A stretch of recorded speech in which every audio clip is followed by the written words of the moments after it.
રાજકોટમાં ગેરકાયદેસર વસવાટ કરતા વિદેશી નાગરિકોને હવે પકડી પાડવાની ઝુંબેશ શરૂ કરાઈ છે। આપણે કહી દઈએ કે રાજકોટ એસઓજી અને ક્રાઇમ બ્રાન્ચે વિઝા નિયમોનો ભંગ કરીને ગેરકાયદેસર ભારતમાં રોકાયેલા વિદેશી નાગરિકોને પકડી પાડવા સર્ચ ઓપરેશન હાથ ધર્યું છે।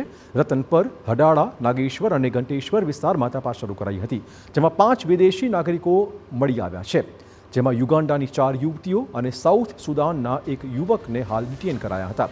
ઝડપાયેલી 4 યુવતીઓ બિઝનેસ વિઝા પર ભારતમાં આવી હતી, જ્યારે કે યુવક એજ્યુકેશન વિઝા પર ભારતમાં રહેતો હતો। તમામ લોકોના વિઝા 1 વર્ષ પહેલા જ પૂર્ણ થયા હોવાની વિગતો છે।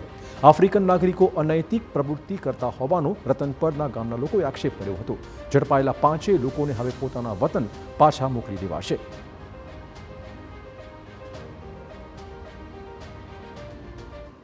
તમામ આપણે જે 5 મહિના છે એ લોકો છેલ્લા લગભગ 2 વર્ષથી અહીંયા છે અને તેમના અમુક બિઝનેસ વિઝામાં આવેલા છે અને એક જે વિદ્યાર્થી છે તે સાઉથ સુદાનનો એ પાછો આવ્યો છે વિદ્યાર્થી આમાં વિઝા છે એમની પાસે એજ્યુકેશન વિઝા।